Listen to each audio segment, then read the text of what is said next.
വിശ്വസ്തയോടെ കർത്താവിൻ്റെ വേല ചെയ്ത ബഹുമാന്യനായ പാസ്റ്റർ ജോൺ തോമസ് അവറുകൾ, അദ്ദേഹത്തിൻ്റെ അനുഗ്രഹീതമായ ശുശ്രൂഷ, മാതൃകാപരമായ ജീവിതം, അതിൻ്റെ മുമ്പിൽ ഞാൻ എൻ്റെ തലകളെ വണക്കുന്നു.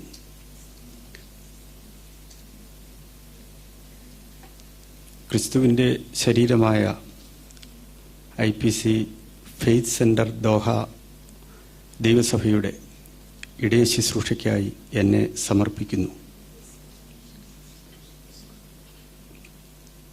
തുടർന്നുള്ള കാലങ്ങൾ ക്രിസ്തു സഭയ്ക്ക് വേണ്ടി തന്നെത്താൻ ഏൽപ്പിച്ചു കൊടുത്തതുപോലെ എൻ്റെ സമയം, എൻ്റെ ആരോഗ്യം, ദൈവം എനിക്ക് തന്നിട്ടുള്ള താലന്തുകളെല്ലാം ദൈവസഭയ്ക്കായി ഞാൻ ഏൽപ്പിച്ചു തരുന്നു. ഇവിടെ നിങ്ങളുടെ ഇടയിൽ എൻ്റെ രക്ഷകനും കർത്താവുമായ യേശു ക്രിസ്തുവിൻ്റെ ശുശ്രൂഷകനും ഈ സഭയുടെ ഇവിടെയുള്ള കുഞ്ഞുകുട്ടികൾ മുതൽ പ്രായമുള്ളവർ വരെ നിങ്ങളുടെ എല്ലാവരുടെയും ശുശ്രൂഷകനുമായി വരുവാൻ കഴിഞ്ഞതിൽ ദൈവത്തിന് സ്തോത്രം ചെയ്യുന്നു. അതിൻ്റെ പിൻപിൽ ഒരു ദൈവഹിതമുണ്ട് എന്ന് ഞാൻ തിരിച്ചറിയുന്നു. ആ ദൈവഹിതം പൂർത്തീകരിക്കപ്പെടേണ്ടതിനായി ദൈവത്തോട് പ്രാർത്ഥിക്കുന്നു. അതുകൊണ്ട് ഏതെങ്കിലും വ്യക്തികളുടെയോ കുടുംബങ്ങളുടെയോ ശുശ്രൂഷകനായി ഞാൻ ഇരിക്കുമെന്നാരും കരുതരുത്. ദൈവസഭയുടെ ശുശ്രൂഷകനായിരിക്കും. ദൈവത്തിൻ്റെ കൃപ ദൈവം നമുക്കെല്ലാവർക്കും നൽകട്ടെ. നമ്മുടെ ചിന്തയ്ക്ക് വേണ്ടി മർക്കോസ് എഴുതിയ സുവിശേഷം 1-ാമത്തെ അധ്യായം അതിൻ്റെ 17-ാമത്തെ വാക്യം ആർക്കെങ്കിലും വായിക്കാം. മർക്കോസ് 1:17.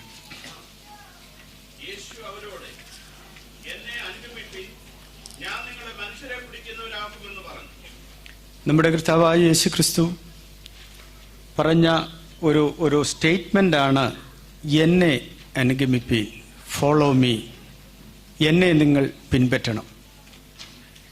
എൻ്റെ കയ്യിലുള്ള ഈ വേദപുസ്തകം പ്രസംഗിക്കാനുള്ളതല്ലെന്ന് വിശ്വസിക്കുന്നയാളാണ് ഞാൻ. എൻ്റെ കയ്യിലുള്ള ഈ ബൈബിൾ എനിക്ക് ജീവിക്കാനുള്ള പുസ്തകമാണ്. ഞാൻ ജീവിക്കുകയും ജീവിക്കാൻ ഇഷ്ടപ്പെടുകയും ചെയ്യുന്ന കാര്യങ്ങൾ നിങ്ങളോട് പറയാനുള്ള സ്വാതന്ത്ര്യമേ എനിക്കുള്ളൂ. അതേ ഞാനിവിടെ വിനിയോഗിക്കുകയുള്ളൂ. കഴിഞ്ഞ 33 വർഷങ്ങളായി പൂർണ്ണസമയം കർത്താവിൻ്റെ വേലയിൽ പങ്കുകാരനാണ്. ഇന്ത്യയിൽ ഏകദേശം 17ഓളം സംസ്ഥാനങ്ങളിൽ സുവിശേഷത്തിൻ്റെ സാക്ഷിയാകുവാൻ ദൈവം അവസരം തന്നിട്ടുണ്ട്. രണ്ടർത്ഥങ്ങളിലാണ് കർത്താവിൻ്റെ വേലയിൽ ഞാൻ പങ്കുകാരനാകുന്നത്. ഒരു വശത്ത് ദൈവസഭയുടെ നിലനിൽപ്പ് എന്നുള്ള നിലയിൽ ഇടയനായും അധ്യാപകനായും ശുശ്രൂഷ ചെയ്തു പോരുന്നു. മറ്റൊരു വശത്ത് ഇതുവരെയും സുവിശേഷം എത്തിയിട്ടില്ലാത്ത സ്ഥലങ്ങളിൽ സുവിശേഷം എത്തണമെന്നുള്ള ആഗ്രഹത്തിൽ മിഷണറി പ്രവർത്തനങ്ങളിൽ പങ്കാളിയായിട്ടുമാണ് നാളിതുവരെ ജീവിച്ചത്. തുടർന്നും ദൈവത്തിൻ്റെ കൃപ ആ അർത്ഥത്തിൽ നമുക്കെല്ലാവർക്കും ഒരുമിച്ചുണ്ടാകേണ്ടതിനായിട്ട് ഞാൻ ദൈവത്തോട് പ്രാർത്ഥിക്കുന്നു. ഈ ഭൂമിയിൽ നമുക്ക് എവിടെ യാത്ര ചെയ്യണമെങ്കിലും ഗൂഗിളിൻ്റെ മാപ്പോ GPS ഉണ്ടെങ്കിൽ മതിയാകും. GPS ഗൂഗിൾ മാപ്പും ഉപയോഗിക്കുന്ന ഒരാൾക്ക് ഈ ഭൂമിയിൽ എവിടെ വേണമെങ്കിലും യാത്ര ചെയ്യാം. എന്നാൽ നിത്യതയിൽ എത്തിച്ചേരുവാനുള്ള ഒരേ ഒരു മാപ്പാണ് വിശുദ്ധ തിരുവെഴുത്ത്. ഈ മാപ്പ് അനുസരിച്ച് നാം ജീവിക്കുന്നില്ലെങ്കിൽ, ഈ തിരുവെഴുത്തനുസരിച്ച് നാം ജീവിക്കുന്നില്ലെങ്കിൽ നമുക്ക് നിത്യതയിൽ എത്തിച്ചേരുവാൻ കഴിയുകയില്ല. ഇവിടുത്തെ നമ്മുടെ ജീവിതം താത്കാലികമാണ്. ഒരു ചെറിയൊരു ജീവിതം മാത്രമേ നമുക്കിവിടെയുള്ളൂ. എന്നാൽ അതിനപ്പുറം നമുക്കൊരു നിത്യമായ ജീവിതമുണ്ട്. ആ ജീവിതത്തിലേക്കുള്ള ഒരു ആരംഭം യേശുക്രിസ്തുവിലൂടെ ഇവിടെ നമുക്ക് കുറിക്കുവാൻ കഴിഞ്ഞു എന്നുള്ളതാണ് സത്യം. യേശു പറഞ്ഞു, നിങ്ങൾ എന്നെ അനുഗമിക്കണം. അക്കാലത്ത് യഹൂദ റബിമാരുടെ സ്കൂളുകൾ ഉണ്ടായിരുന്നു. റാബിനിക് സ്കൂൾസിൽ അവർ പഠിപ്പിച്ചിരുന്നത് അവരെ അനുഗമിക്കുവാനല്ല, അവർ പഠിപ്പിക്കുന്ന ന്യായപ്രമാണമോ പ്രവാചക പുസ്തകങ്ങളോ എന്തു തന്നെയാണെങ്കിലും അത് അനുഗമിക്കണമെന്നാണ് അവർ പഠിപ്പിച്ചത്. അല്ലെങ്കിൽ അവരുടെ പഠിപ്പിക്കലുകൾ അനുഗമിക്കണമെന്നാണ്. അതുകൊണ്ടാണ് മത്തായി സുവിശേഷം 23-ാമത്തെ അധ്യായത്തിൽ യേശു പറഞ്ഞത്, അവർ മോശയുടെ പീഠത്തിൽ ഇരുന്നു കൊണ്ട് പഠിപ്പിക്കുന്നു, അവർ പഠിപ്പിക്കുന്നത് നിങ്ങൾ കേൾക്കണം, പക്ഷേ അവർ ചെയ്യുന്നത് പോലെ നിങ്ങൾ ചെയ്യരുത്. അവരുടെ പഠിപ്പിക്കലും അവരുടെ ജീവിതവും ഒരുമിച്ച് പോകുന്നതല്ലായിരുന്നു. വൈദ്യനായി ലൂക്കോസ് അപ്പോസ്തല പ്രവൃത്തികൾ എന്ന ആ പുസ്തകം എഴുതുമ്പോൾ യേശുവിനെ കുറിച്ച് ഇങ്ങനെയാണ് പറഞ്ഞത്, അവൻ ചെയ്തും ഉപദേശിച്ചും തുടങ്ങിയത്. യേശു ചെയ്തത് ഉപദേശിച്ചു, ഉപദേശിച്ചത് യേശു ചെയ്തു. യേശു പറയുകയാണ്, നിങ്ങൾ എന്നെ അനുഗമിക്കണം. ഞാൻ പഠിപ്പിച്ചതെന്നല്ല അവിടെ പറഞ്ഞത്.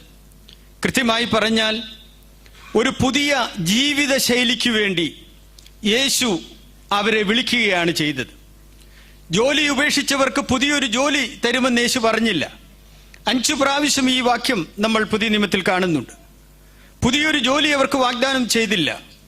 പുതിയൊരു ജീവിത ശൈലിക്ക് വേണ്ടി അവരെ വിളിക്കുകയാണ് ചെയ്തത്.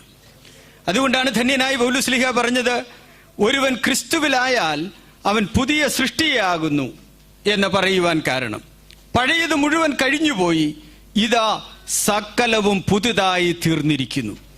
ആ പുതിയ ജീവിത ശൈലിക്ക് വേണ്ടി വിളിക്കപ്പെട്ട യേശുക്രിസ്തുവിനെ അക്ഷരികമായും താത്വികമായും പിൻപറ്റുവാനായി വിളിക്കപ്പെട്ടവരാണ് ദൈവസഭയുടെ അംഗങ്ങൾ, ദൈവരാജ്യത്തിന്റെ അവകാശികൾ.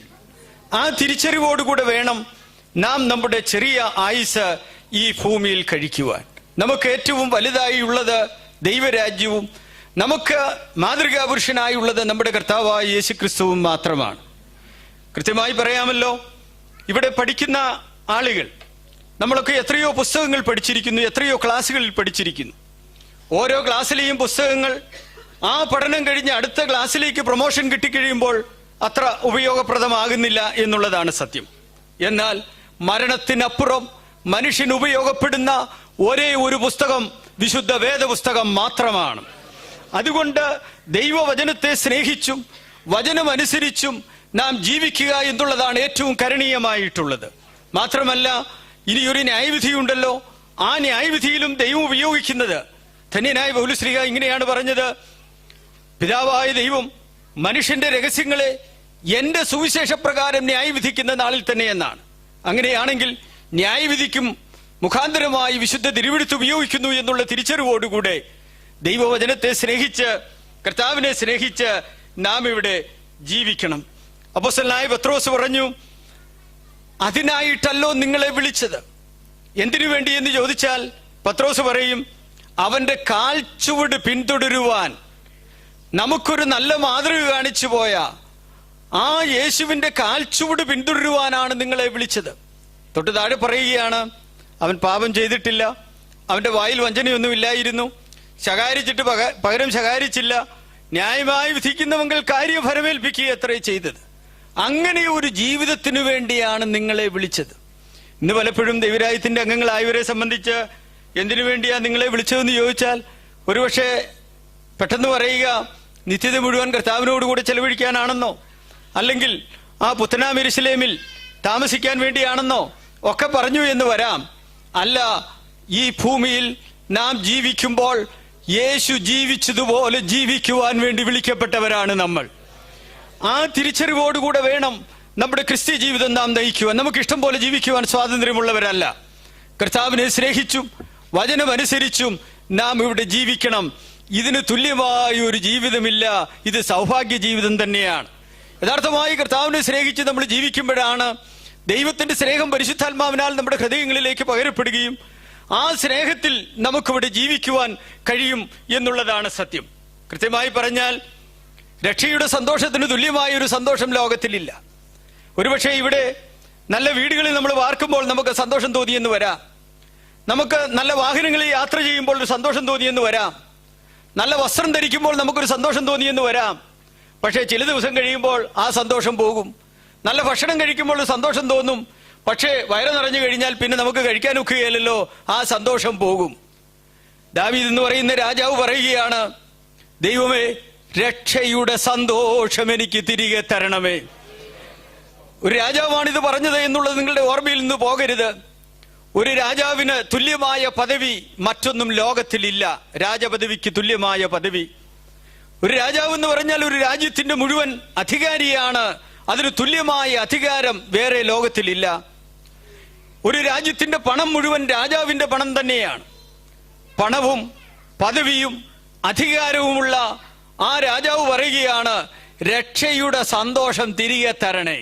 അങ്ങനെയാണെങ്കിൽ രക്ഷയുടെ സന്തോഷത്തെക്കാൾ വലുതല്ല ഇവിടുത്തെ പദവികൾ, രക്ഷയുടെ സന്തോഷത്തെക്കാൾ വലുതല്ല ഇവിടുത്തെ അധികാരം, രക്ഷയുടെ സന്തോഷത്തെക്കാൾ വലുതല്ല പണം നമുക്ക് തരുന്ന സന്തോഷം, ലൗകികമായി യാതൊന്നും എന്ന തിരിച്ചറിവ് നമ്മുടെ മനസ്സിലുണ്ടാകണം. അതുകൊണ്ട് കർത്താവിനെ അക്ഷയമായി സ്നേഹിച്ച് ദൈവം നമുക്ക് തരുന്ന ചെറിയൊരു ആയുസ് നാം ദൈവത്തെ സ്നേഹിച്ചും വചനമനുസരിച്ചും നാം ജീവിക്കണം. യേശു പറയുകയാണ്, നിങ്ങൾ എന്നെ അനുഗമിക്കണം. മലയാളത്തിൽ അനുഗമിക്കണമെന്ന് എഴുതിയിട്ടുള്ളൂ. ഗ്രീക്കിൽ അത് എഴുതിയിരിക്കുന്നതിന്റെ ശരിയായ വിവർത്തനം you have to keep on following me എന്നാണ്. നിങ്ങൾ എന്നെ അനുഗമിച്ചുകൊണ്ടിരിക്കണമെന്നാണ് യേശു പറഞ്ഞത്. ഒരിക്കൽ അനുഗമിച്ചു എന്നുള്ളത് കൊണ്ട് ആരും സംതൃപ്തരാകരുത്. ചില നാളുകൾ അനുഗമിച്ചു എന്നുള്ളതിലും ആരും സംതൃപ്തരാകരുത്. We have to keep on following Jesus. എന്നും നാം യേശുവിനെ അനുഗമിച്ചുകൊണ്ടിരിക്കണം. ഇന്നലെ അനുഗമിച്ചതിൽ ആരും സംതൃപ്തരാകരുത്. ഇന്ന് നാം കർത്താവിനെ അനുഗമിക്കണം. അല്ല, നാളെ എന്ന ഒരു ദിവസം ദൈവം നമുക്ക് തരുന്നുണ്ടെങ്കിൽ നാളെയും നാം കർത്താവിനെ അനുഗമിക്കുവാൻ വേണ്ടി വിളിക്കപ്പെട്ടവരാണ്. ക്രിസ്തുവിനെ അനുധാവനം ചെയ്യുന്നതിൽ നിന്നും ആരും ഒഴിവുള്ളവരല്ല എന്നുള്ളതാണ് സത്യം. യോഹന്നാൻ എഴുതിയ സുവിശേഷം നാം ശ്രദ്ധിച്ചു വായിച്ചാൽ 19-ാമത്തെ അധ്യായത്തിലേക്ക് വരുമ്പോൾ അവിടെ നിക്കോദിമോസ് എന്ന ന്യായശാസ്ത്രിയോടും അരിമത്തിയിലെ യോസഫ് എന്ന് പറയുന്ന ധനികനായ മനുഷ്യനോടും ഒക്കെ പറയുകയാണ്, എന്നെ അനുഗമിക്കണം.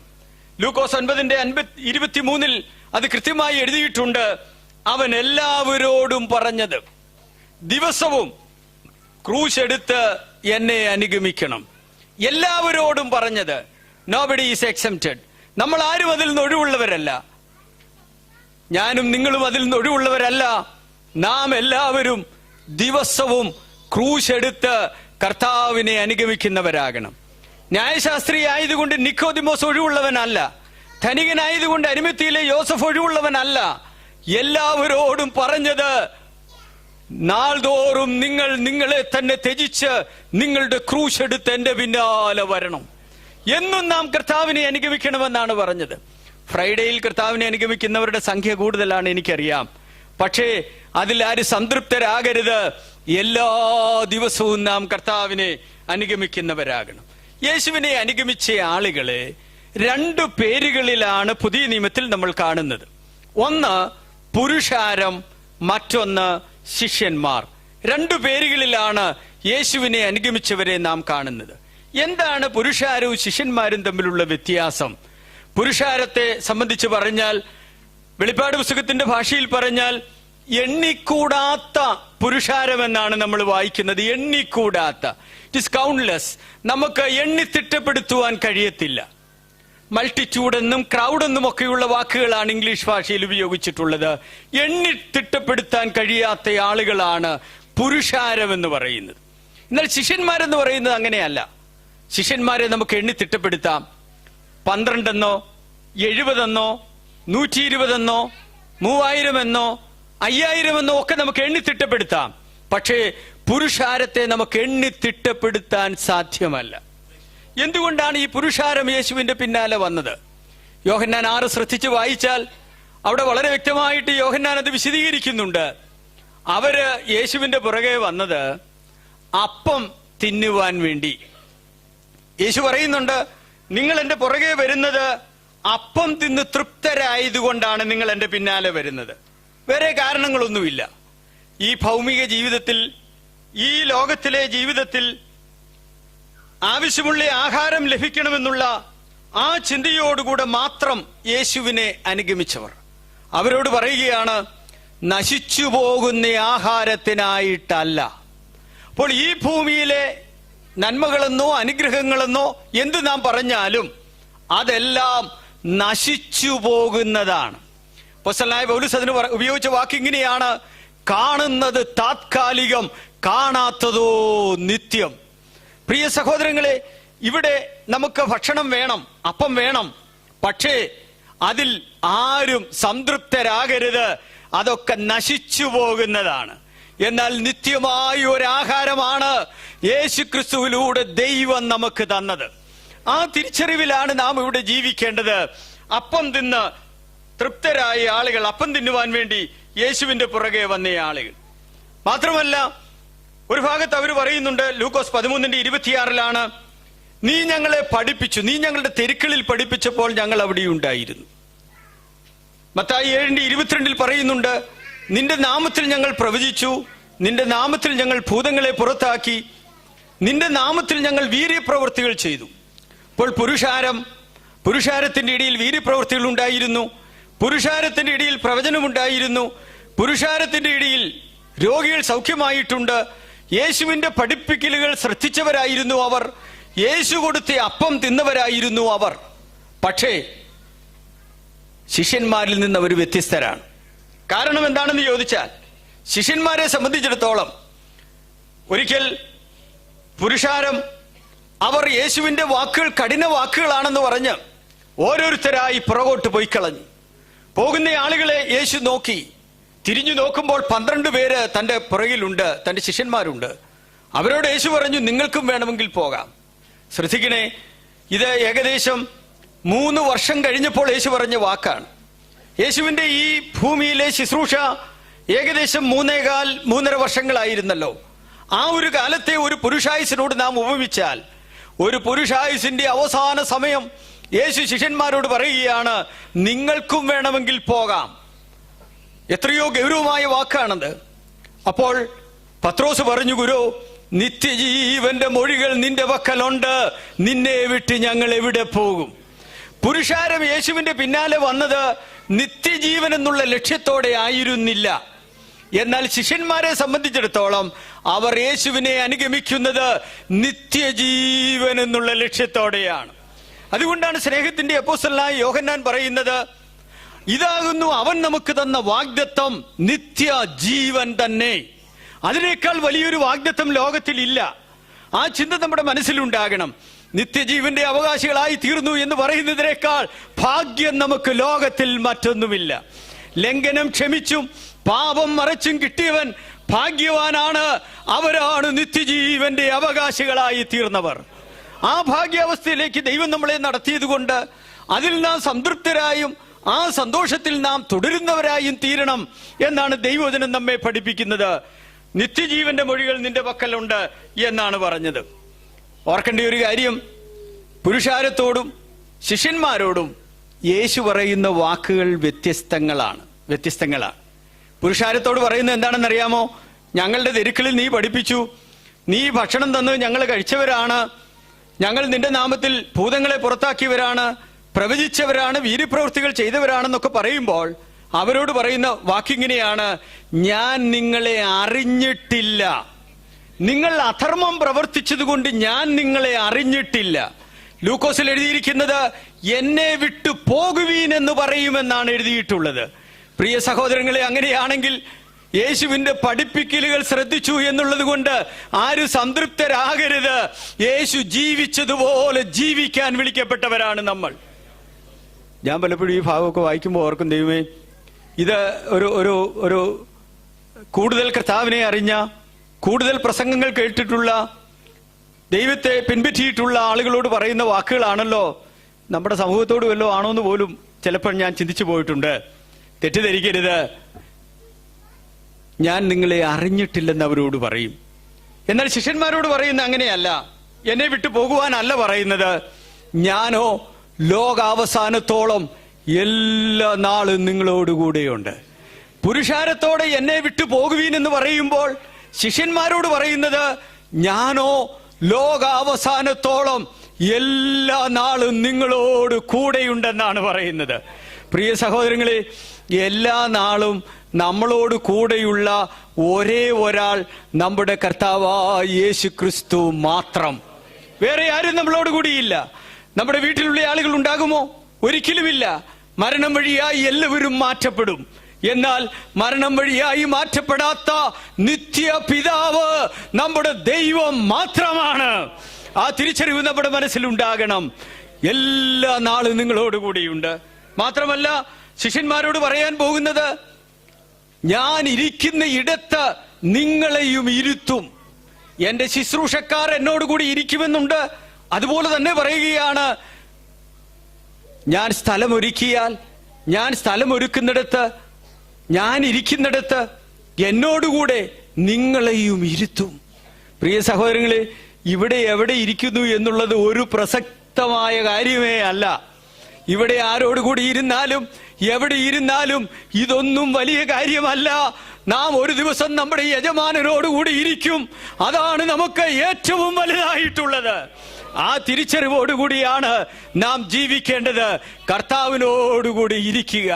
ലോകത്തിന്റെ സൃഷ്ടാവും പരിപാലകനുമായ നമ്മുടെ രക്ഷകനായ നമ്മുടെ കർത്താവിനോടുകൂടി ഇരിക്കുന്നതിനേക്കാൾ വലുതായിട്ട് ഈ ലോകത്തിൽ ഒന്നുമില്ല എന്നുള്ള ചിന്ത നമ്മുടെ മനസ്സിലുണ്ടാകണം.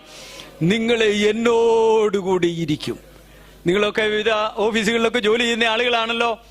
ഒരുപക്ഷെ അവിടെയുള്ള സീറ്റുകൾ എല്ലാവർക്കും ഒരുപോലെയുള്ള സീറ്റുകളല്ലെന്ന് ഞാൻ എടുത്തു പറയേണ്ടതില്ലല്ലോ. ചിലപ്പോ ഒക്കെ സാധാരണ ജോലി ചെയ്യുന്ന ആളുകൾക്കൊക്കെ സിഇഒയുടെ കസേരയിലോ മാനേജറുടെ കസേരയിലോ ഓഫീസിലോ ഒക്കെ ഒന്ന് ഇരുന്നാൽ കൊള്ളാമെന്ന് ആഗ്രഹം വന്നെന്ന് വരാം. പക്ഷെ നടക്കുന്ന കാര്യമല്ല. എന്നാൽ നമ്മുടെ കർത്താവിനോടുകൂടെ നമ്മൾ ഇരിക്കുന്നതിനേക്കാൾ വലുതായി ഈ ലോകത്തിൽ മറ്റൊന്നുമില്ല. അതിനുവേണ്ടി വിളിക്കപ്പെട്ടവരാണ് നാം. നാം ശിഷ്യരായി തുടർന്നാൽ നാം ഒരു ദിവസം കർത്താവിനോടുകൂടി ഇരിക്കും. യേശു പറഞ്ഞു, ഞാൻ സ്ഥലം ഒരുക്കുവാൻ പോകുന്നു. ഞാൻ സ്ഥലം ഒരുക്കി കഴിഞ്ഞാൽ ഞാൻ വന്ന് നിങ്ങളെ എന്റെ അടുക്കൽ ചേർത്തുകൊള്ളും. നമുക്ക് വേണ്ടി യേശു സ്ഥലം ഒരുക്കുവാൻ പോയിരിക്കുക. ഒരു കമന്റേറ്റർ പറഞ്ഞിരിക്കുന്നത് ഇങ്ങനെയാണ്. സാധാരണ നിങ്ങൾക്കറിയാമല്ലോ, ഗൾഫിലും അമേരിക്കയിലും ഒക്കെയുള്ള മക്കൾ അയച്ചു കൊടുക്കുന്ന പണം കൊണ്ട് നാട്ടിൽ മാതാപിതാക്കൾ വീടുകളൊക്കെ പണിയും. എന്നിട്ട് അവർ പറയും, എൻ്റെ മോന് അയച്ചു തന്ന അല്ലെങ്കിൽ മോളെ അയച്ചു തന്ന പണം കൊണ്ടാണ് വീട് പണിതിരിക്കുന്നതെന്നൊക്കെ അവർ പറയുകയും ചെയ്യും. അങ്ങനെയാണെങ്കിൽ നമ്മുടെ കർത്താവ് വീട് പണിയാൻ വേണ്ടി പോയിരിക്കുകയാണല്ലോ. അപ്പം നമ്മൾ ഇവിടുന്ന് അയച്ചു കൊടുക്കുന്നത് കൊണ്ടാണ് നമുക്ക് വേണ്ടി അവിടെ വീട് പണിയുന്നതെന്നാണ് അദ്ദേഹം പറഞ്ഞത്. അങ്ങനെയാണെങ്കിൽ ഒന്ന് ചിന്തിച്ചു നോക്കിക്കേ, നമുക്ക് വേണ്ടി കർത്താവ് പണിയുന്ന വീടിന്റെ വലുപ്പം എന്തോരോ ആയിരിക്കും. നമ്മൾ എന്തോരം അയച്ചു കൊടുത്തിട്ടുണ്ട്. തെറ്റിപ്പോകരുത്. ഞാനെന്ത് ചോദിച്ചോട്ടെ, നിങ്ങളുടെ മക്കളോട് ഒരു 2 ബാങ്കിന്റെ പേര് പറയാൻ പറഞ്ഞാൽ അവർ പറയുന്ന ബാങ്കിന്റെ പേരേതായിരിക്കും?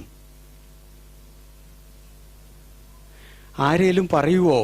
പുഴുവും തുരുമ്പും കെടുക്കാത്തതും കള്ളന്മാർ തുരന്നു മോഷ്ടിക്കാത്തതുമായ ഒരു ബാങ്ക് ഉണ്ട്, അവിടെ നിക്ഷേപിക്കണമെന്ന് എത്ര ആളുകൾ നിങ്ങളുടെ തലമുറയിലുള്ളവർ പറയും? തെറ്റിപ്പോകരുത്. പ്രിയ സഹോദരങ്ങളെ, ഇവിടുത്തെ ജീവിതം വേഗം കഴിഞ്ഞു പോകുന്നതാണ്.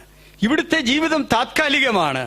എന്നാൽ നിത്യമായ ഒരു ഭവനം നമ്മുടെ കർത്താവ് ഒരുക്കുന്നു. ആ ചിന്തയോടെ, ആ തിരിച്ചറിവോടെ നാം ജീവിക്കണം. അവിടെ നാം വസിക്കുവാൻ പോകുന്നവരാണ്. ഇവിടെ എത്ര വലിയ വീട് വെച്ചാലും എത്ര ചെറിയ വീട്ടിൽ നാം താമസിച്ചാലും അതെല്ലാം വേഗം കഴിഞ്ഞു പോകുന്നതാണ്, വേഗം തീരുന്നതാണ്. ആ തിരിച്ചറിവ് നമ്മുടെ മനസ്സിലുണ്ടാകണം. ഇനി തന്റെ ശിഷ്യന്മാരെ സംബന്ധിച്ചിടത്തോളം പലപ്പോഴും ആളുകളൊക്കെ ചിന്തിക്കുകയും പറയുകയൊക്കെ ചെയ്യുന്നത്, ഇനിയും ചില വാഗ്ദത്തം കൂടെ നിറവേറാനുണ്ടെന്നൊക്കെ പറയുന്ന ആളുകളെ ഞാൻ കണ്ടിട്ടുണ്ട്. തെറ്റിപ്പോകരുത്. യഥാർത്ഥമായി കർത്താവിനെ പിൻപറ്റുന്ന ഒരു ശിഷ്യൻ കണ്ണു തുറന്ന് കാണാനല്ല ശ്രമിക്കുന്നത്, അവരെപ്പോഴും കാതു കൂർപ്പിച്ച് ജീവിക്കുന്നവരാണ്. അവരെ സംബന്ധിച്ചിടത്തോളം ഒന്നും കാണേണ്ട ആവശ്യമില്ല, കാരണം കാണുന്നതെല്ലാം താൽക്കാലികമാണ്. എന്നാൽ അവര് ശ്രദ്ധിക്കുന്ന ഒരു ശബ്ദമുണ്ട്. ഏതാണ് ആ ശബ്ദമെന്നറിയാമോ? വെളിപ്പാട് 4:1 എഴുതിയിട്ടുണ്ട്, ഇവിടെ കയറി വരുവീൻ എന്നുള്ള ഒരു ശബ്ദം കേട്ടു. പ്രിയ സഹോദരങ്ങളെ, ശിഷ്യന്മാരോട് മാത്രമേ പറയൂ ഇവിടെ കയറി വരുവീൻ എന്ന് പറയുകയുള്ളൂ. അതുകൊണ്ട് ആ തിരിച്ചറിവോടുകൂടെ നാം ജീവിക്കണം. അങ്ങനെയാണെങ്കിൽ നാം പുരുഷാരത്തിന്റെ കൂട്ടത്തിലാണോ ശിഷ്യന്മാരുടെ കൂട്ടത്തിലാണോ? അതിൽ നമുക്ക് ഉറപ്പുണ്ടാകണം. ഒരിക്കലും പുരുഷാരത്തിന്റെ കൂട്ടത്തിൽ തുടരരുത്. എപ്പോഴും ആളുകളുടെയൊക്കെ മനസ്സിലുള്ള ചിന്ത, ആള് കൂടുന്നിടത്താ ദൈവം ഉള്ളതെന്നൊക്കെ ചിന്തിക്കുന്ന ആളുകളുണ്ട്. അങ്ങനെ ആർക്കും വരരുത്. അതേ പ്രിയ സഹോദരങ്ങളെ, പുരുഷാരത്തിന്റെ കൂട്ടത്തിലല്ല. അവിടെയും പാട്ടും പ്രാർത്ഥനയും വീര്യപ്രവൃത്തികളും പ്രവചനവും പഠിപ്പീരും ഒക്കെ ഉണ്ടായിരിക്കും. പക്ഷേ വ്യക്തിപരമായി തീർത്തി ഞാൻ പറയാം, ഇന്ന് നാം ഇവിടെ ഒരു സമൂഹമായിട്ടിരിക്കുന്നു. അത് നമ്മുടെ മനസ്സിൽ വേണ്ട. നാം ഒറ്റയ്ക്ക് ക്രിസ്തുവിന്റെ ന്യായാസനത്തിന് മുമ്പാകെ നിൽക്കേണ്ടി വരും. ദൈവം മുമ്പാകെ സഭയില്ല. ഞാൻ ഈ പറയുന്നത് വ്യക്തിപരമാണ്. വ്യക്തികളാണ് ദൈവത്തിന്റെ മുമ്പിൽ. കുടുംബം എന്നുള്ളതും സഭ എന്നുള്ളതും ഒക്കെ ഇവിടുത്തെ നമ്മുടെ ജീവിതത്തിനും ആത്മീക വർധനവിനും ഉള്ളതാണ്. എന്നാൽ നാം ഒറ്റയ്ക്ക് കർത്താവിന്റെ മുമ്പിൽ നിൽക്കണമെന്നുള്ള ആ തിരിച്ചറിവോടുകൂടെ വേണം നാം ഇവിടെ ജീവിക്കാൻ. പ്രിയ സഹോദരങ്ങളെ, നാം ആരുടെ കൂട്ടത്തിലാണ്? പുരുഷാരത്തിന്റെ കൂട്ടത്തിലാണോ? ശിഷ്യന്മാരുടെ കൂട്ടത്തിലാണോ? പുരുഷാരം വല്ലപ്പോഴുമൊക്കെ ക്രിസ്തുവിനെ അനുഗമിക്കും. പക്ഷെ ശിഷ്യന്മാർ അങ്ങനെയല്ല, ദിവസവും യേശുവിനെ അനുഗമിക്കും. Keep on following me. പ്രിയ സഹോദരങ്ങളെ, ജോലി സ്ഥലത്ത് നാം ക്രിസ്തുവിനെ അനുഗമിക്കുന്നവരാണോ? വീട്ടിൽ നാം ക്രിസ്തുവിനെ അനുഗമിക്കുന്നവരാണോ? നാം പൊതുസ്ഥലങ്ങളിൽ പോകുമ്പോൾ നാം ക്രിസ്തുവിനെ അനുഗമിക്കുന്നവരായിട്ടാണോ? ഞാൻ വിശ്വസിക്കുന്ന പറയാമല്ലോ, ക്രിസ്ത്യാനിക്ക് രണ്ട് മുഖമില്ല, ക്രിസ്ത്യാനിക്ക് രണ്ട് ജീവിതമില്ല, ക്രിസ്ത്യാനിക്ക് പബ്ലിക് ലൈഫ് എന്നും പ്രൈവറ്റ് ലൈഫ് എന്നും പറയുന്ന ഒന്നില്ല. ക്രിസ്ത്യാനിയെ സംബന്ധിച്ചിടത്തോളം അവന്റെ ആത്മീയ ജീവിതവും സാമൂഹിക ജീവിതവും ഒന്നാണ് എന്നുള്ള കാര്യം നിങ്ങൾ മറക്കരുത്. കർത്താവിനെ എപ്പോഴും അനുഗമിക്കുന്നവരായിട്ട് നാം ജീവിക്കണം. ഈ ഒരു ചെറിയ ആയുസ്സിൽ കർത്താവിനെ അനുഗമിക്കണം. യേശുവിനെ ആദ്യമായി അനുഗമിച്ച രണ്ടുപേരെ നിങ്ങളുടെ ശ്രദ്ധയിൽ കൊണ്ടുവന്ന് എന്റെ വാക്കുകൾ ഞാൻ നിർത്തും. യോഹന്നാൻ എഴുതിയ സുവിശേഷം 1-ാമത്തെ അധ്യായം, അതിന്റെ 35 മുതൽ 37 വരെയുള്ള വാക്യങ്ങൾ ആർക്കെങ്കിലും വായിക്കാം.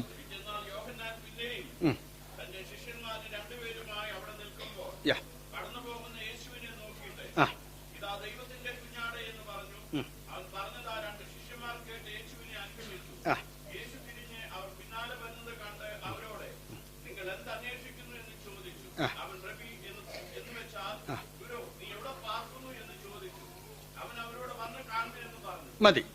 ഇവിടെ ഈ യോഹന്നാൻ എഴുതിയ 1-ാമത്തെ അധ്യായത്തിൽ 4 നിലകളിൽ യേശു ക്രിസ്തുവിനെ വിശദീകരിക്കുന്നുണ്ട്. ആദ്യ ഭാഗങ്ങളിൽ യേശുവിനെ സൃഷ്ടാവായിട്ടും, രണ്ടാമത് യേശുവിനെ രക്ഷകനായിട്ടും, മൂന്നാമത് യജമാനനായിട്ടും, 4-ാമത് രാജാവായിട്ടും 4 നിലകളിൽ യേശുവിനെ ഇവിടെ വെളിപ്പെടുത്തുന്നുണ്ട്.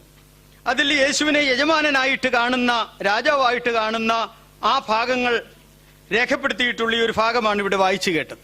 യേശുവിനെ അനുഗമിച്ച ആദ്യത്തെ 2 ശിഷ്യന്മാരെ കുറിച്ചാണ് ഇവിടെ നമ്മൾ വായിക്കുന്നത്. സ്നാപക യോഹന്നാൻ തന്റെ ശിഷ്യന്മാരുമായി നിൽക്കുമ്പോൾ യേശു ആ വഴിയായി കടന്നുവരുന്ന യേശുവിനെ നോക്കിയിട്ട് സ്നാപക യോഹന്നാൻ പറഞ്ഞു, ഇതാ ലോകത്തിന്റെ പാപത്തെ ചുമന്നൊഴിക്കുന്ന ദൈവത്തിന്റെ കുഞ്ഞാട്. സ്നാപക യോഹന്നാൻ യേശുവിനെ തന്റെ ശിഷ്യന്മാരുടെ മുമ്പിൽ പറഞ്ഞ് മനസ്സിലാക്കിയിട്ടുള്ളത് കൊണ്ട് ദൈവത്തിന്റെ കുഞ്ഞാടെന്ന് പറഞ്ഞ മാത്രയിൽ തന്നെ തന്റെ 2 ശിഷ്യന്മാർ യേശുവിന്റെ പിന്നാലെ പോയി. അവർ യേശുവിന്റെ പുറകെ ചെന്നപ്പോൾ യേശു അവരോട് തിരിഞ്ഞ് ഒരു ചോദ്യം ചോദിച്ചു. ആ ചോദ്യം ഇങ്ങനെയാണ്, എന്തുകൊണ്ട് നിങ്ങൾ എന്നെ അനുഗമിക്കുന്നു? യേശുവിനെ അനുഗമിക്കുന്ന നമ്മോടെല്ലാവരോടും ഈ ചോദ്യമുണ്ട് എന്ന കാര്യം നിങ്ങൾ മറക്കരുത്. Why do you follow me? What prompted you to follow me? What is the reason behind you to follow me? എന്തുകൊണ്ടാണ് നിങ്ങൾ എന്റെ പുറകെ വരുന്നത്? ഈ ചോദ്യത്തിന് മറുപടി പറയാതെ നമുക്ക് മുന്നോട്ട് പോകാൻ ഒക്കുകയില്ല. പ്രിയ സഹോദരങ്ങളെ, നമുക്കറിയാം ചോദ്യങ്ങൾ 2 നിലകളിലാണുള്ളത്. പഠിക്കുന്ന കുട്ടികൾക്കറിയാം, ഒന്ന് ക്ലോസ്ഡ് ക്വസ്റ്റ്യൻ എന്ന് പറയും, മറ്റൊന്ന് ഓപ്പൺ എൻഡഡ് ക്വസ്റ്റ്യൻസ് ആണ്. ക്ലോസ്ഡ് ക്വസ്റ്റ്യന് യെസ് ഓർ നോ എഴുതിയാൽ മതി, അതാണ് അതിന്റെ ആൻസർ, ക്ലോസ്ഡ് ക്വസ്റ്റ്യൻസ്. പക്ഷേ ഓപ്പൺ എൻഡഡ് ക്വസ്റ്റ്യൻസ് അങ്ങനെയല്ല. അതിന് ചിലപ്പോൾ ഒരു പാരഗ്രാഫോ ഒരു പേജോ ഒക്കെ നമ്മൾ എഴുതേണ്ടി വരും. ഇവിടെ യേശു ചോദിക്കുന്നത് ക്ലോസ്ഡ് ക്വസ്റ്റ്യൻ അല്ല, യേശു നോയും പറഞ്ഞാൽ പറ്റുകയല്ല, ഇതൊരു ഓപ്പൺ എൻഡഡ് ക്വസ്റ്റ്യൻ ആണ്. എന്തുകൊണ്ട് എന്റെ പുറകെ വരുന്നു? It is a question for transparency. ഒരു സുതാര്യതയ്ക്ക് വേണ്ടിയുള്ള ഒരു ചോദ്യമാണിത്. എന്ത് കാരണമാണ് എന്റെ പുറകെ വരാനുള്ളത്? നിങ്ങൾ എന്താണ് എന്നിൽ നിന്ന് പ്രതീക്ഷിക്കുന്നത്? നിങ്ങളുടെ ലക്ഷ്യം എന്താണെന്നാണ് യേശു ചോദിച്ചത്. പ്രിയ സഹോദരങ്ങളെ, ഇതിനു മറുപടി പറയാതെ മുന്നോട്ട് പോകാൻ ഒക്കുകയില്ല. ഇതിനു മറുപടി പറയുമ്പം ഒന്നുകിൽ നമ്മൾ പുരുഷാരത്തിന്റെ കൂട്ടത്തിലായി പോകും, അല്ലെങ്കിൽ നമ്മൾ ശിഷ്യന്മാരുടെ കൂട്ടത്തിലായി പോകും. നിത്യജീവനാണ് നമ്മൾ പ്രതീക്ഷിക്കുന്നതെങ്കിൽ നാം ശിഷ്യന്മാരുടെ കൂട്ടത്തിലേക്ക് വരും. അല്ല, ഇവിടുത്തെ ആരോഗ്യവും ഇവിടുത്തെ രോഗസൗഖ്യവും ഇവിടുത്തെ ഭക്ഷണവും ഇവിടുത്തെ താത്കാലിക സുഖങ്ങളുമാണ് നമ്മൾ യേശുവിനെ പിൻപറ്റുന്നതിന്റെ പിൻപിൽ നമ്മുടെ ഹൃദയത്തിൽ ഉള്ളതെങ്കിൽ നാം പുരുഷാരത്തിന്റെ കൂട്ടത്തിലായി പോകുമെന്നുള്ളതാണ് സത്യം. ആർക്കും ഈ ചോദ്യമൊന്നും ആർക്കും ഇഷ്ടമില്ല എന്നുള്ളത് ഞാൻ എടുത്തു പറയേണ്ടതില്ലല്ലോ. നമ്മളെ ആരെങ്കിലും ഒക്കെ കണ്ടു നമ്മളോട് ഒത്തിരി ചോദ്യം ചോദിക്കുമ്പോൾ ചിലപ്പോൾ നമ്മൾ അങ്ങ് ഇറിറ്റേറ്റഡ് ആയി പോവും. ആരും അത് ഇഷ്ടപ്പെടുന്നില്ല. കാരണം നമ്മളെ വെളിപ്പെടുത്താൻ ഇഷ്ടപ്പെടുന്നില്ലാത്തത് കൊണ്ടാണ് ചോദ്യങ്ങൾ ഇഷ്ടപ്പെടാത്തത്. പക്ഷേ വേദപുസ്തകത്തിൽ ആദ്യം മുതൽ തന്നെ മനുഷ്യനോട് ചോദ്യം ചോദിക്കുന്നതായി നമ്മൾ വായിക്കുന്നുണ്ട്. ദൈവം സൃഷ്ടിച്ച, ദൈവത്തോട് കൂടെ നടന്ന ആദമിനോട് ദൈവം ചോദിച്ചു, ആദമേ നീ എവിടെയാണ്? ഇത് കേവലം ആദമിനോട് മാത്രമെന്ന് ആരുടെ മനസ്സിലുണ്ടാകരുത്, എല്ലാ മനുഷ്യരോടും ദൈവം ചോദിക്കുന്ന ചോദ്യമായി ഇത്. അങ്ങനെയാണ് നമ്മളോട് എത്ര പ്രാവശ്യം ഈ ചോദ്യം ചോദിച്ചിട്ടുണ്ടായിരിക്കും, നീ എവിടെയാന്ന്. നമ്മൾ വല്ലതും ഇതിന് മറുപടി വല്ലതും പറഞ്ഞിട്ടുണ്ടോ? ഈ ചോദ്യം കേട്ടില്ലല്ലോ, ഇല്ലേ? കേട്ടിട്ട് വേണ്ട മറുപടി പറയാൻ. 10,000 പ്രാവശ്യം ദൈവം ചോദിച്ചിട്ടുണ്ട്, വേറെ അറിയൂ, ഏടം എന്നുള്ളത് മാറ്റിയിട്ട് നമ്മുടെ പേരങ്ങ് ചേർത്തേക്കണം, ഞാൻ സാമെന്ന് ചേർക്കണം, നിങ്ങൾ നിങ്ങളുടെ പേര് ചേർക്കണം. എത്രയോ പ്രാവശ്യം നമ്മളോട് ചോദിച്ചു. അതിനുവല്ലോ നമ്മൾ മറുപടി പറഞ്ഞിട്ടുണ്ടോ? അല്ല, ആദാമിനോട് മാത്രം ചോദിച്ചു നിർത്തിയില്ല. അടുത്ത തലമുറക്കാരനായ കയ്യനോട് ചോദിച്ചു, വേർ ഈസ് യുവർ ബ്രദർ? നിന്റെ സഹോദരൻ എവിടെയാണെന്ന് ചോദിച്ചു. പ്രിയ സഹോദരങ്ങളെ, നമ്മളോട് ഈ ചോദ്യം ചോദിച്ചിട്ടില്ലേ? നമ്മൾ സ്വാർത്ഥരായി ജീവിക്കുമ്പോൾ ഈ ചോദ്യം എപ്പോഴും നമ്മളോട് കൂടിയുണ്ട്. എവിടെയാണ് നിന്റെ സഹോദരൻ? ഒരപ്പത്തിന്റെ അംശികളായ നിന്റെ സഹോദരൻ എവിടെയാണ്?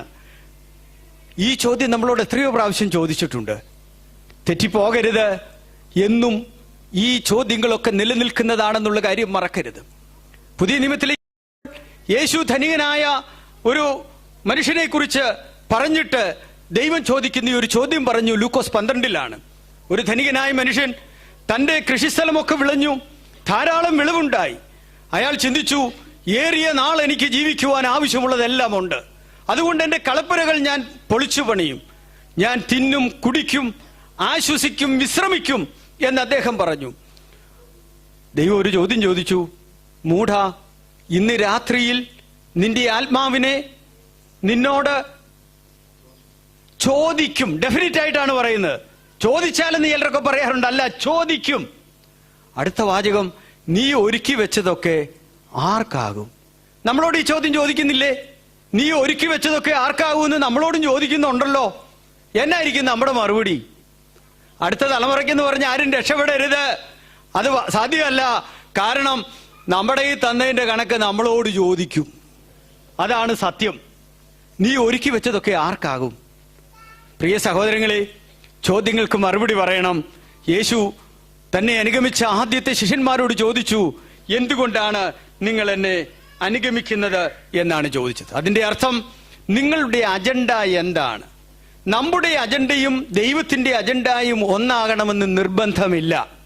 പ്രവാചക പുസ്തകങ്ങളിൽ ഇങ്ങനെ വായിക്കുന്നു, നിങ്ങളുടെ വഴികളും യഹോവയുടെ വഴികളും വ്യത്യസ്തമാണ്. ആകാശം ഭൂമിക്ക് മീതെ ഉയർന്നിരിക്കുന്നത് പോലെയാണ് യഹോവയുടെ വിചാരങ്ങൾ നിങ്ങളുടെ വിചാരങ്ങളെക്കാൾ എന്നാണ് അവിടെ പറയുന്നത്. അങ്ങനെയാണെങ്കിൽ നമുക്ക് നമ്മുടേതായ അജണ്ടയൊക്കെ ഉണ്ട്. പക്ഷേ അതെല്ലാം മാറ്റി ദൈവത്തിന്റെ അജണ്ടയിലേക്ക് നാം വരേണ്ടതുണ്ട്.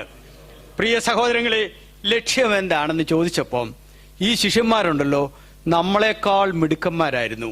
കാരണം അവരതിന് ഒരു മറുപടിയും പറയാതെ യേശുവിനോട് തിരിച്ചൊരു ചോദ്യം അങ്ങ് ചോദിച്ചു, നീ എവിടെയാ താമസിക്കുന്നതെന്ന്. പ്രിയ സഹോദരങ്ങളെ, നമ്മളും ഇങ്ങനെയല്ലേ? ചോദ്യത്തിന് വല്ലതും മറുപടി പറയുന്നുണ്ടോ? അങ്ങോട്ട് ചോദ്യം ചോദിക്കുകയാണോ ചെയ്യുന്നത്? എന്തുകൊണ്ട് എന്റെ പുറകെ വരുന്നെന്ന് ചോദിക്കുമ്പോൾ ചോദിക്കുക, നീ എവിടെയാ താമസിക്കുന്നതെന്ന്. പക്ഷെ യേശുവിന്റെ മറുപടി നിങ്ങൾ ശ്രദ്ധിച്ചിട്ടുണ്ടോ? വന്ന് കാൺമീൻ, കം ആൻഡ് സീ. നിങ്ങൾ വന്ന് കണ്ടു. ആയുസിൽ ആദ്യമായിട്ട് കാണുന്ന 2 പേരെ വീട്ടിൽ വിളിച്ചോണ്ട് പോയ ആളാണ് യേശു. അതുകൊണ്ടൊക്കെയാണ് ഞാൻ പറഞ്ഞത് it was a question for transparency എന്ന് പറയാൻ കാരണം. അതേ പ്രിയ സഹോദരങ്ങളെ, അവർ യേശുവിന്റെ കൂടെ പോയി പാർത്തു. ട്രാൻസ്പെറൻസി. പിന്നീട് എന്താ സംഭവിച്ചതെന്നറിയാമോ?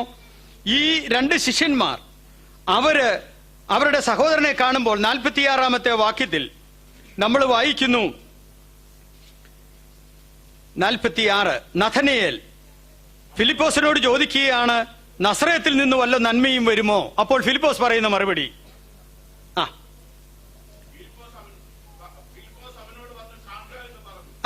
വന്ന് കാണുക എന്ന് യേശു പറഞ്ഞ അതേ മറുപടിയാണ് ഫിലിപ്പോസ് പിന്നീട് നഥനയേലിനോട് പറയുന്നത്.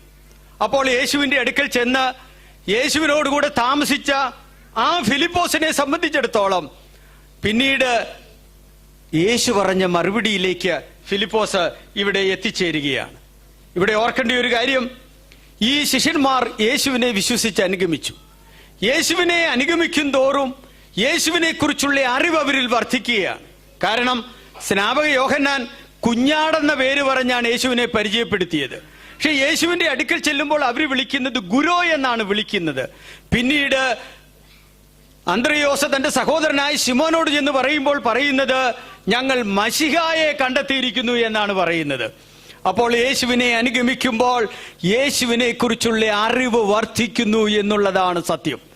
പ്രിയ സഹോദരങ്ങളെ, അങ്ങനെയാണെങ്കിൽ ക്രിസ്തുവിനെ കുറിച്ചുള്ള അറിവ് നമ്മളിൽ വർദ്ധിക്കുന്നുണ്ടോ? കർത്താവിനോടുള്ള സ്നേഹം നമ്മളിൽ വർദ്ധിക്കുന്നുണ്ടോ? നമ്മൾ ഈ ലോകം വിട്ടു പോകേണ്ടവരാണെന്നുള്ള ചിന്ത നമ്മളിൽ വർദ്ധിച്ചു വരുന്നുണ്ടോ? എങ്കിൽ നാം ശിഷ്യന്മാരുടെ കൂട്ടത്തിലാണ്, അല്ലെങ്കിൽ നാം കേവലം പുരുഷാരത്തിന്റെ കൂട്ടത്തിൽ മാത്രമാണ്. അതുകൊണ്ട് നമ്മുടെ പ്രായോഗിക ജീവിതത്തെക്കുറിച്ച് വളരെ കൃത്യതയോടെ നാം മനസ്സിലാക്കണം. യേശുവിനെ നമ്മൾ അനുഗമിക്കുമ്പോൾ ഉണ്ടല്ലോ, യേശുവിനെ കുറിച്ചുള്ള അറിവ് നമ്മളിൽ വർദ്ധിക്കും. സാധാരണ ഇംഗ്ലീഷുകാർ പറയും ഫെമിലാരിറ്റി ബ്രീഡ്സ് കണ്ടംപ്റ്റ് എന്നാണ് അവർ പറയുന്നത്. അധിക പരിചയം പുച്ഛിക്കുമെന്നാണ് പറയുന്നത്. അതുകൊണ്ട് അധികം അടുക്കരുതെന്ന് പറഞ്ഞാൽ അവരൊരു അകലം വിട്ടേ എപ്പോഴും നിൽക്കാറുള്ളൂ. എന്നാൽ നമ്മുടെ കർത്താവിനെ അങ്ങനെയല്ല. യേശുവിനെ നമ്മൾ എത്രത്തോളം അടുത്തറിയുവോ അത്രത്തോളം കർത്താവിനോടുള്ള സ്നേഹം നമ്മളിൽ വർദ്ധിക്കുമെന്നുള്ളതാണ് സത്യം. യേശുവിനെ നാം അടുത്തറിയും തോറും കർത്താവിനോടുള്ള സ്നേഹം വർദ്ധിക്കും. അങ്ങനെ സ്നേഹം വർദ്ധിച്ച പൗലോസ്ലീഹ പറയുകയാണ്, ഇനി വിട്ടുപിരിഞ്ഞ് ക്രിസ്തുവിന്റെ കൂടെ ഇരിക്കുവാൻ എനിക്ക് കാംക്ഷയുണ്ട്, അത് അത്യുത്തമമല്ലോ.